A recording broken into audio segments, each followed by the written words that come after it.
Irmãos, domingo que vem nós teremos o culto da ressurreição com a ceia aqui às 6 da manhã. E a Elda a gente sempre promove o café da manhã. Então nós precisamos de você tá aí na listinha, o que precisa. E você precisa ligar para a Elda para saber o que você vai trazer. A gente faz um café comunitário aqui. Todos, né, em vez de tomar o seu café em casa, traz o seu café para a gente tomar juntos aqui após o culto. Então, nós não teremos escola dominical às 9 horas, e sim às 6 da manhã, com culto da ressurreição, Santa Ceia. Então, nós vamos estar juntos aqui para tomarmos a ceia da ressurreição. Então, isso é um culto que a gente sempre tem na igreja, então nós vamos ver isso, você vai ver sobre isso e ligar para a Elda. Então não esqueça, porque até agora só apareceu uma pessoa. Uma pessoa vai ter só o culto e cada um vai para casa tomar café em casa, né? Então tem aí a listinha do que é para trazer, então você liga para a Elda, diz o que você vai trazer.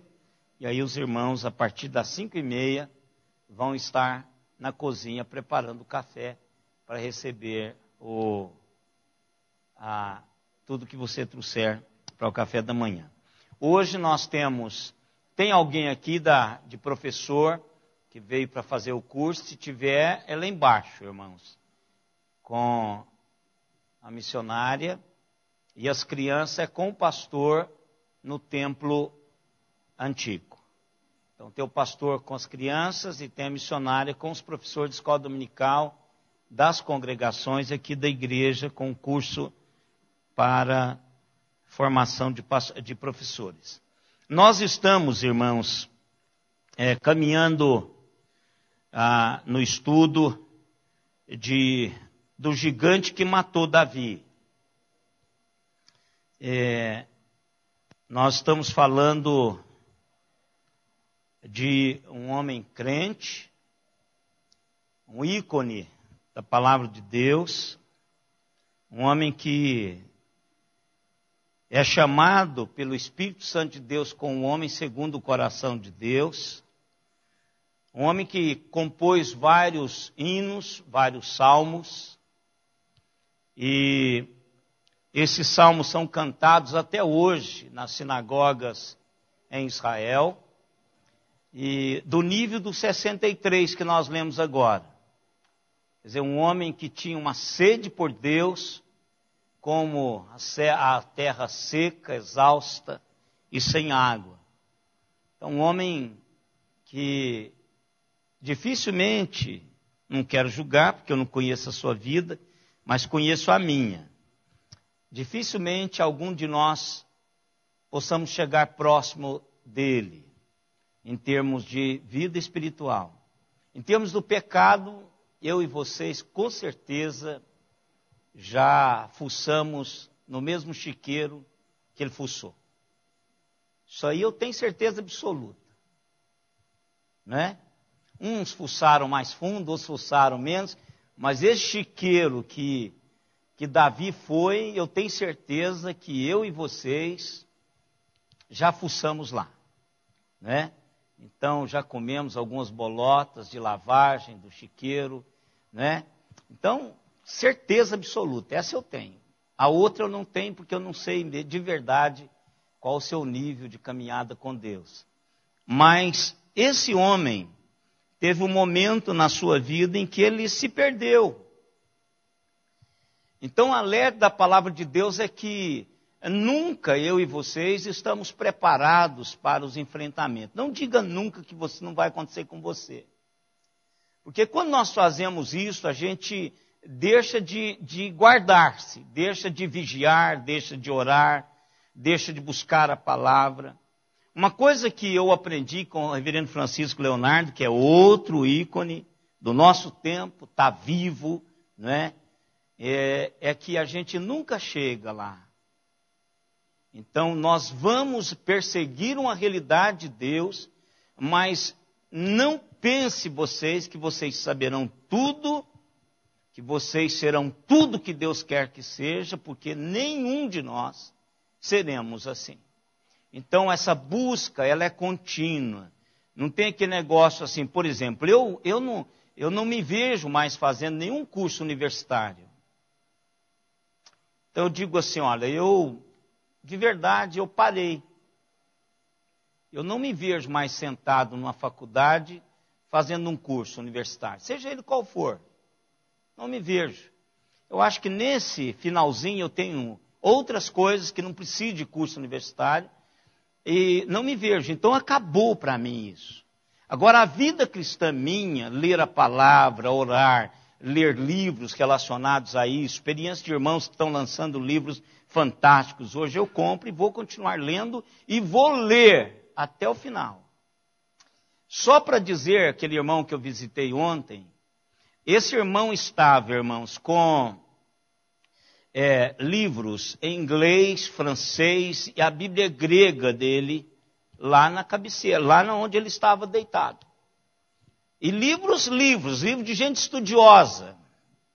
Não é livro de gibi, é livro de gente estudiosa. Está lá. Quer dizer, está no final, a família sabe que a coisa... E ele leu para mim e para Simone ontem uma frase de Platão. Ele está lendo um livro de Platão em francês. E ele diz assim, quer ver como que Platão, como a beleza, qual o padrão de realização e beleza de Platão. Então, leu para mim e para Simone ontem. Então, esse conhecimento, essa realidade de Deus, de conhecer, de ler, de aperfeiçoar a realidade sua, intelectual e espiritual, ela não termina nunca. Aprender é bom, a mente precisa estar ativa, não é? E aprender de Deus é muito melhor, porque é a lógica. Se eu venho servindo a Deus desde criança, estou com 57 anos de vida, então, logicamente, cronologicamente, eu estou mais perto de encontrar com o Senhor hoje do que estava aos 17 anos quando eu fiz aquela decisão radical pelo Senhor. Então, eu preciso de buscar, e se eu estou indo para estar com Deus, quanto mais próximo dele estiver agora, melhor vai ser essa transição dimensional. Mais fácil. Por quê? Porque já está no meu peito, na minha alma, e às vezes eu já presenciei morte de crente, que ele está dizendo, pastor, estou indo para casa, e acabou. Eu não aguento mais ficar aqui. Gente, que é um negócio mais fantástico, porque o que mais mete medo no ser humano? Morrer. E aí a gente ajunta todos os fatores, por que isso, morrer é ruim? Não é? Aí você vai, família, filho, netinho que nasceu. Né? Então, são coisas, casa que você construiu, sonho que você conseguiu, realidades outras à nossa volta. Mas, gente, é o meu e o seu caminho. Então, quanto mais gigantar isso no meu coração, melhor vai ser a minha transição dimensional. Vida eterna nós temos, irmãos. A minha vida, ela é eterna. E pronto, acabou. O que não é eterno é a minha permanência nessa dimensão. E qual é a diferença? Que a palavra de Deus diz que a outra dimensão é muito mais gloriosa do que esta dimensão. Então, eu só estou sendo teleportado via o que se teleporta para lá, para outra dimensão. O Espírito de Deus já trabalhou no meu coração que eu tenho vida eterna, irmãos. Tenho vida eterna. E ainda tenho a possibilidade de não morrer, de não ser teleportado como naturalmente as pessoas fazem. Porque eu ainda estou vivo e a promessa da volta de Jesus ainda está em pé. Enquanto você estiver vivo, há possibilidade de você não morrer como morrem todos os mortais. Porque a palavra de Deus diz que quando Jesus voltar, ninguém mais morre. Nem os salvos, nem os perdidos. Então eu tenho essa possibilidade de não morrer, como morre todo mundo. Mas passar para lá, eu vou ter que passar. Porque esse tempo meu e seu aqui, ele é temporário. E com isso, irmãos, a nossa vida é uma batalha diária. É uma batalha diária. Eu preciso de estar perto do Senhor todo o tempo. E quando nós não estamos perto do Senhor, nós estamos vulneráveis a nós mesmos, às nossas próprias ambiguidades que eu tenho e vocês têm também. Eu não sou imune a nenhuma ambiguidade humana, não sou. Eu tenho todas as patologias que acompanham a vida humana de qualquer outra pessoa. Agora, o que nós precisamos fazer é ficar ligado àquele que gera essa realidade espiritual em mim e você. Se amanhã eu deixar de ler a Bíblia, deixar de orar ao Senhor, deixar de participar com os santos no momento de adoração a esse Deus, de aferir a minha caminhada, porque aqui é uma reunião de aferição, irmãos. Eu venho para cá, Deus fala ao meu coração e eu vou para as ruas aferido. Por isso que quanto mais você afere a sua vida espiritual, mais você tem possibilidade de acertar. Quanto mais você reúne com aqueles que estão aferindo, e aí não importa se é uma igreja, se é um pequeno grupo, se é um momento de oração, onde a palavra de Deus é lida, se é no seu culto devocional em casa, não importa. Quanto mais nós aferimos com a palavra de Deus a nossa caminhada, mais perto a gente vai caminhar do Senhor. Então, quando isso não acontece, nós ficamos à deriva de nós mesmos. O maior inimigo meu, irmãos, não é nenhum outro, sou eu mesmo. O potencial de destruição que eu carrego, nenhuma outra pessoa de fora de mim carrega. Eu tenho potencialmente em mim mesmo um alto potencial de destruir a mim mesmo. Em várias áreas. Eu tenho áreas na minha vida que ela precisa ser vigiada 24 horas por dia com armação pesada. E você deve ter também. Você não é diferente de mim, não é? Então, o que acontece? Quando nós perdemos essa vigília, a gente fica vulnerável. Aí o capeta gosta disso, e a carne também saboreia isso, então está a fome e a vontade de comer. E quando essas duas coisas juntam, irmãos, o gigante se ergue dentro de nós. E aí ele domina-nos de uma maneira que vai controlando as realidades da nossa vida. É aqui que nós estamos. Nós lemos Filipenses 4, 6 a 9 e lemos 2 Coríntios 10, 3 a 5. E aqui o apóstolo Paulo está dizendo sobre o que deve ocupar a nossa mente. Não é? Eu disse para vocês que eu tenho esses dois textos em letras, não é 30 não, viu, irmãos? 36 lá. Bem grande, vermelho, para eu não leio todos os dias isso. Isso já está no Word, já está naquela parte de documentos recentes. Eu não preciso fazer força, eu não preciso procurar lá. Lembre-se, esse é o tema. Lembre-se. Negrito, sublinhado, com letras grandonas. Lembre-se. Então, Eu já vou nos documentos recentes, está lá, lembre-se, eu clico e leio. É a primeira coisa que eu faço quando o meu computador é aberto. Não leio as notícias, não leio a parte da bola, da terra, nada disso. Não entro no Estadão, nada. A primeira coisa é lembre-se. O que vai ocupar a sua mente hoje? Porque começa a ganhar aqui, ou perder. É aqui que a realidade começa a se agigantar. Então a mente deve ser guardada e os gigantes irão seduzi-la se ela não for guardada.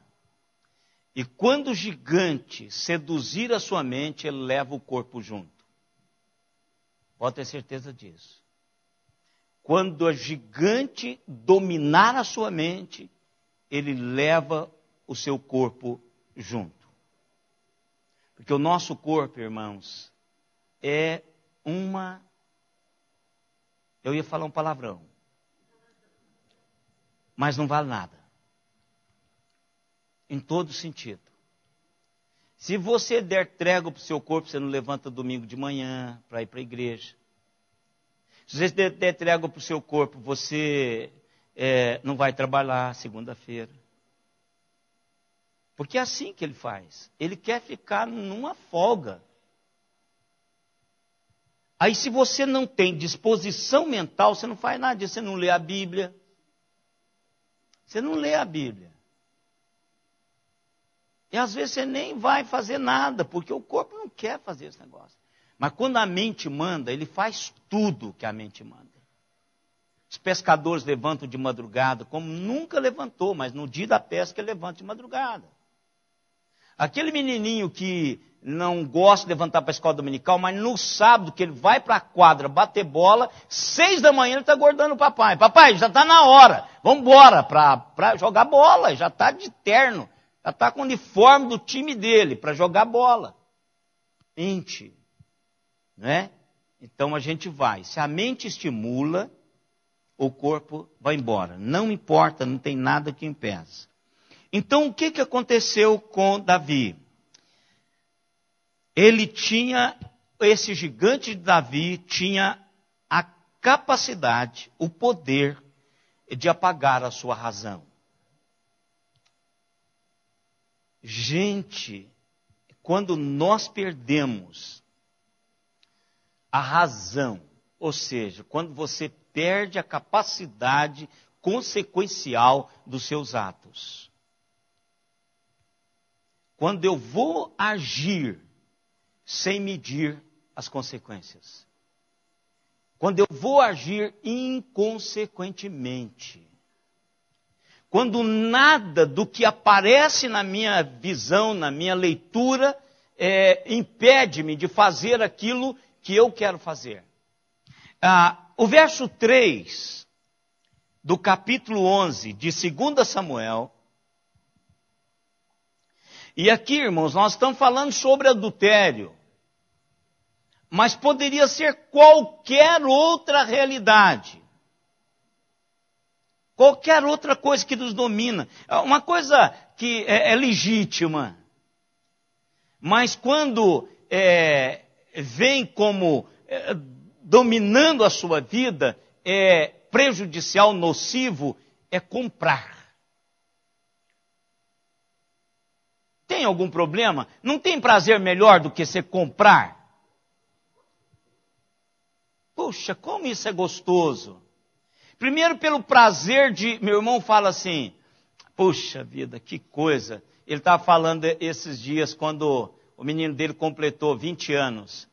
E ele estava aqui, meu irmão. Aí ele falou assim, puxa, você lembra a pobreza que eu estava quando o Jefferson nasceu? Ele morava com a minha mãe, morava de favor. Puxa, coitado. Ele diz, hoje é diferente, o Jeff está com 20 anos, a minha vida é outra. O prazer de comprar aquilo que você precisa, livremente, e às vezes sem perguntar quanto custa, sem cogitar que coisa cara. Quantas vezes eu compro alguma coisa e dizia assim, puxa, como isso era caro. Para alguns ainda continua caro. Comprar é uma coisa fantástica. Mas quando a compra começa a ser compulsiva, quando você compra por comprar, quando você não consegue dominar mais o gigante do gaste, não é? Isso é doentio, tanto quanto o adultério.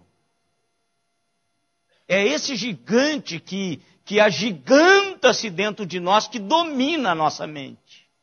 Você não pensa mais, que não é comprar, a fatura vai chegar, e o salário não dá para pagar o que você comprou. Logo, você está jogando um punhado de gente sobre isso. Gente, não há exemplo maior. Se de fato confirmar as investigações de que foi o copiloto que matou aquelas 150 pessoas. E vocês acham que foi de sexta para sábado? Não foi. Aquele negócio estava agigantando.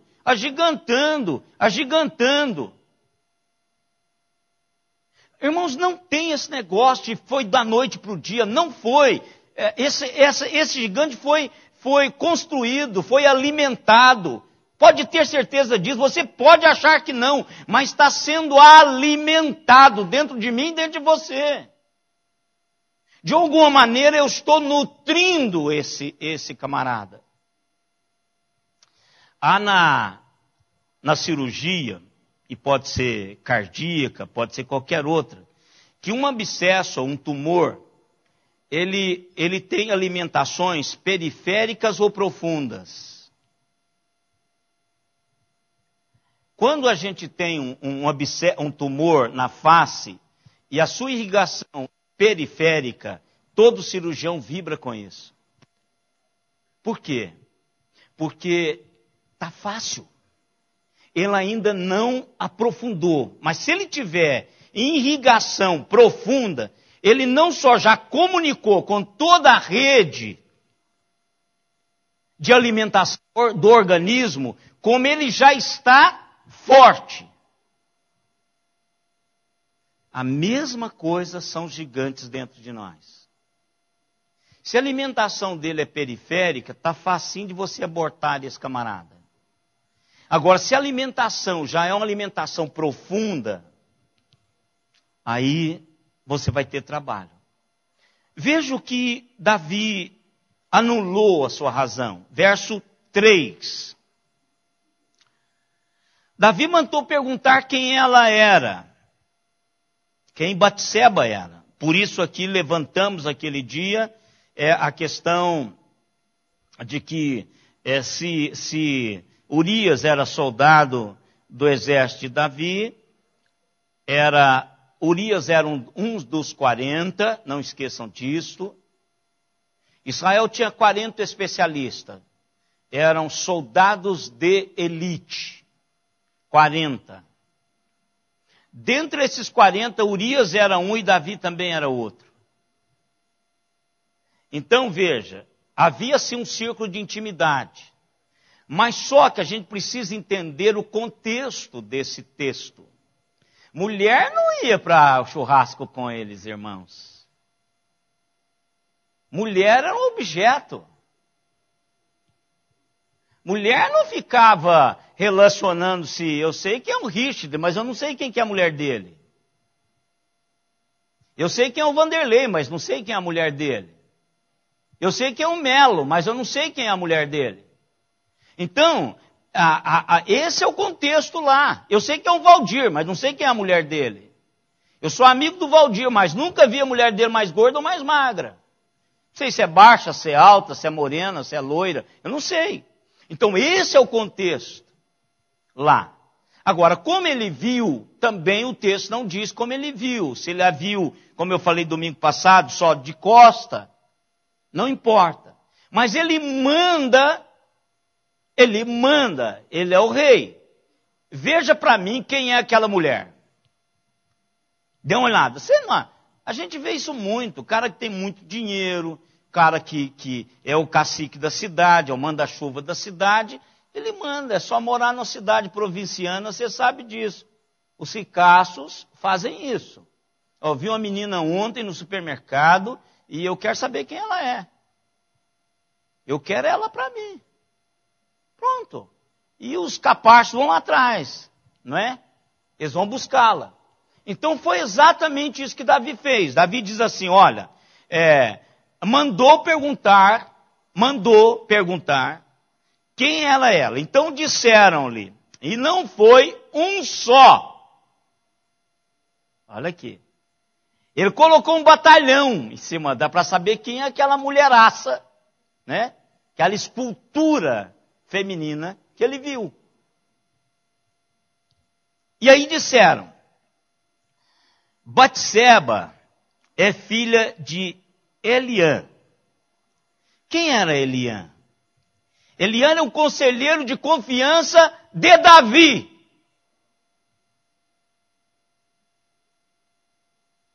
E Batseba, ela é a esposa de Urias.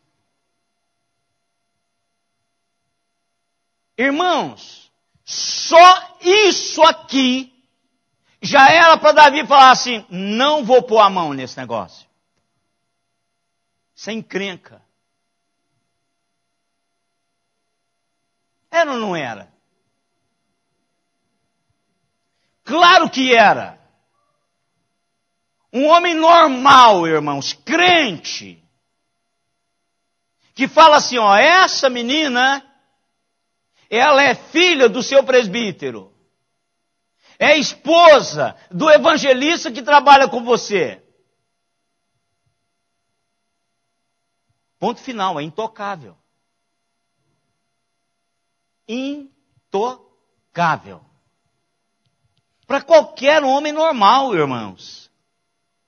Se esses dois são próximos a mim, o marido e o pai, aliás, e o avô, que é neta, e o avô, não é filho, é avô. O pai dela é filho do conselheiro. Então eu jamais, essas informações seriam suficientes para fazer Davi parar o curso de ação que ele estava perseguindo. Ó, deixa eu dormir, deixa eu tomar um banho de água fria. Ou vou procurar a Abigail, que é a esposa dele, para dar uma refrescada nesse negócio. Oh, mas tinha que ser, ele tem meios para fazer, tinha um punhado de esposa em casa. Apaga esse fogo com a sua esposa. É isso que Salomão diz. Vai lá e faça com a sua esposa. Delicie-se com a mulher da sua mocidade. Salomão disse isso. A pena que ele não disse para o pai dele ouvir e ler. Já estava tarde. E ele também não leu, ele não praticou esse negócio. Mas Davi continuou. Tal, irmãos, foi o poder que o gigante que matou Davi tinha sobre ele. Primeira coisa que o gigante faz é iludir a nossa mente. E em seguida, apaga toda a nossa razão. É isso que faz. Você já não age como você mesmo. Você tem algo, uma força que já domina a sua mente. Nada que é irracional, você não pensa em filho, você não pensa na desgraça que você vai promover na vida das pessoas que estão à sua volta, você não pensa na dor que você vai provocar em si mesmo e nas pessoas que estão ao lado. Praticam coisas que nunca fariam em condições e circunstâncias normais. Ou isso é experiência minha, só minha? Não é, é de vocês também. De vocês também.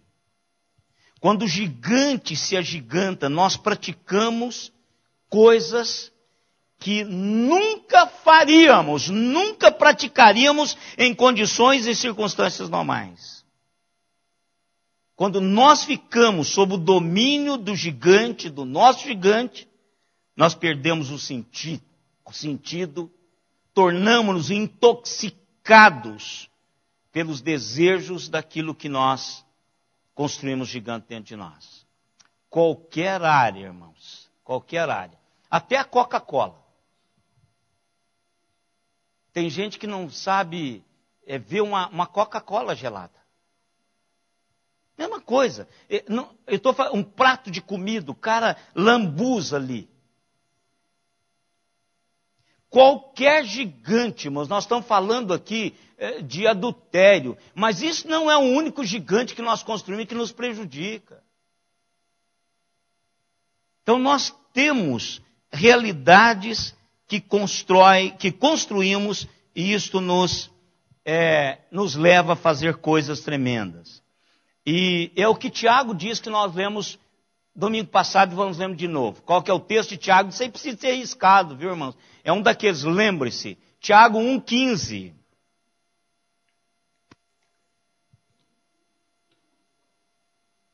Tiago 1,15. O que é? O que diz aí?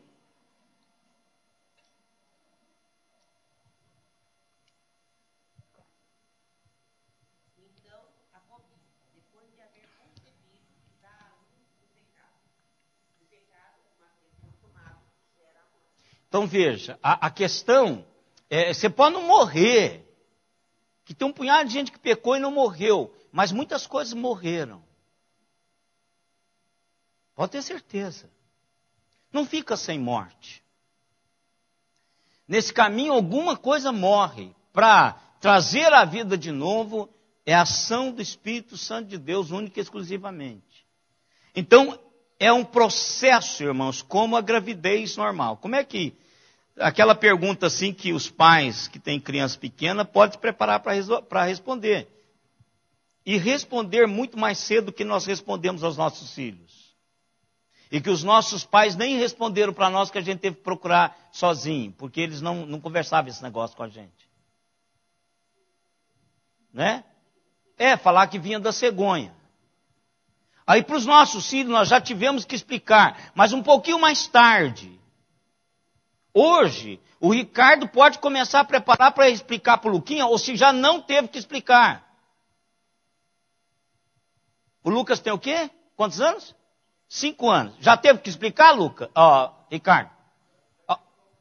Já questionou algumas coisinhas. E vai chegar um momento que você não vai ter como correr. Você vai ter que sentar com ele e dizer assim, filho, é o seguinte, homem é assim, mulher é assim, e aí, olha, tem um relacionamento, tal. Pode ser feito no laboratório também, mas vou te dizer, normal é assim. Então lá, tem um punhado de bichinho, você vai ter que achar linguagem para falar dos espermas. Então vai chegar lá, fecundar, e assim, olha, vai gerar 9 meses depois, tá aí. Pecado, irmãos, é tão natural quanto isso. Tiago está dizendo isso. Sabe o processo de criar bebê, filhote de gente? Então, é o mesmo processo de criar filhote de pecado. Você cobiça, olha, primeira coisa, eu quero esse negócio. Não é assim também de filhote de gente? Eu quero isso. Então vamos fazer bebê. É assim que a coisa acontece, irmãos. Não complica a coisa, é simples tanto quanto eu estou dizendo para vocês. E aí, numa quarta-feira, quando eu terminei o estudo de não cobiçarás, eu mostrei para os irmãos da quarta-feira aqui que Davi é o mais escandaloso exemplo de quebrar a questão da cobiça. Porque quando eu era mais jovem, eu ficava pensando assim, rapaz, Deus faz um negócio tão fantástico quanto o sexo, aí depois coloca essas proibições nesse negócio. Era o meu questionamento de 16, 17 anos. Quando os hormônios, todos eles eram pentecostais, embora eu estava frequentando a igreja presbiteriana.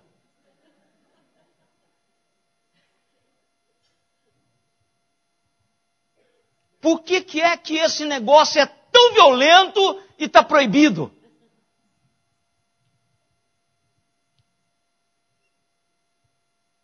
É porque Deus sabe, irmãos, das consequências. Se você não domina isso, você está perdido na vida. Porque isso vai governar a sua vida. Vai governar a sua vida. E por isso que ele disse, não cobiçarás. E lá, nos 10 mandamentos, encerrando tudo, é uma pergunta, por que é que Deus coloca não cobiçarás por último? Há 2 princípios da hermenêutica. 2 princípios. Aliás, da hermenêutica não, da homilética, que é a arte de pregar, da retórica. É comprovado. Primeiro, além daquela porcentagem que as pessoas não guardam. Vão guardando, a partir do tempo vai perdendo a coisa. Mas o que nós guardamos na prédica? O início e o fim. O meio, você vai fazer um esforço tremendo para conectar o fim, o início juntos. Então o que o Senhor Deus faz? O que Ele sabe que somos. Ele coloca os primeiros mandamentos falando sobre Ele. Como é que nós devemos adorá-lo? Quem Ele é? E por que adorá-lo da maneira que Ele quer que nós o adoremos? Depois Ele diz aí, vocês vão passar por um relacionamento interpessoal. E aí Ele termina, não cobiçarás. Ele disse, porque se você prestar atenção no primeiro e no último, você vai fazer o resto automaticamente. Vai fluir na sua vida tranquilamente. Agora tem uma coisa, se você quebrar o último, você vai quebrar todos os outros. E se você quebrar o primeiro, você vai quebrar todos os outros. O que Davi fez, irmãos? Davi quebra o mandamento da cobiça. Porta de entrada. O que Davi fez? Davi quebrou os 10 mandamentos. O que ele faz? Ele cobiça a mulher do próximo. E lá você pode o carro, a casa, o cavalo, o emprego. O burro lá é emprego, viu, irmãos? Porque o burro era o animal de trabalho. Então, o burro, não cobiçarás o burro do teu próximo. A mula do teu... Não é a mula, é o burro. Então, é o trabalho dele. A posição que ele ocupa na empresa. Não cobice o carro, não cobice a casa, não cobice a mulher, não cobice nada. E Davi cobiçou a mulher do próximo, que o levou ao adultério, quebrando o 7º mandamento. Em seguida, ele toma para si a Batseba, rouba Batseba, quebrando o 8º mandamento. Comete assassinato, quebrou o 6º mandamento. Mente, quebra o 9º mandamento. Trouxe desonra aos seus pais, quebra o 5º mandamento. Não coloca Deus em primeiro lugar, quebra o 1º e o 2º mandamento. E desonra o nome de Deus fazendo algo que não deveria fazer, quebrando o 3º mandamento. É isso. Você vai, agiganta E aí você não quer nem saber de crente. Quantas pessoas? Quantas pessoas fazem isto porque desconsideram toda a sua realidade? Para terminar, irmãos, Davi aqui pode até ter tido o seu coração cheio, e eu acredito disso, do conhecimento de Deus. Mas na prática ele estava agindo como um ateu. Não considerou nada. Não considerou o seu amigo. Não considerou o seu conselheiro, pessoa que estava com ele todo o tempo. Aquele velhinho que passou a vida toda dando bons conselhos ao rei. Imagina aquele avô humilhado. Após o adultério, eu não sei, a Bíblia não diz que foi isso. Após o adultério, recebe-se uma carta de exoneração, a pedido. Não quero ser mais seu conselheiro, porque eu não consigo olhar para você pelo que você fez à minha família.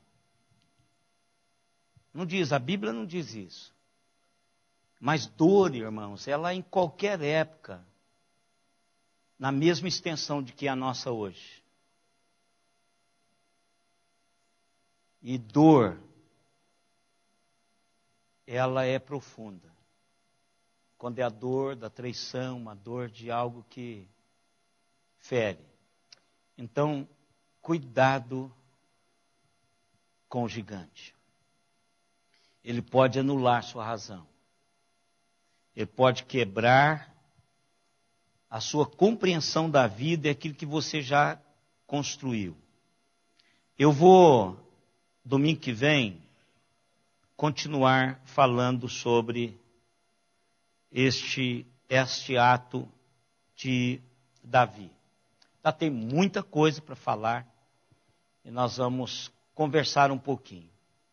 É porque eu entendo, como o próprio Paulo entendeu, eu entendo por causa do entendimento de Paulo, que o Espírito conduziu, é que todas as coisas escritas na palavra é para o meu benefício. É para que eu aprenda as intenções e os propósitos de Deus na vida de pessoas assim como eu e vocês. Então, não é para massacrar ninguém, vituperar ninguém, não é para tripudiar a desgraça de ninguém sobre ninguém, mas é para aprendermos. E aí a gente precisa de olhar com sinceridade, com honestidade o texto, sem camuflar as coisas, porque às vezes camuflar nós já somos especialistas.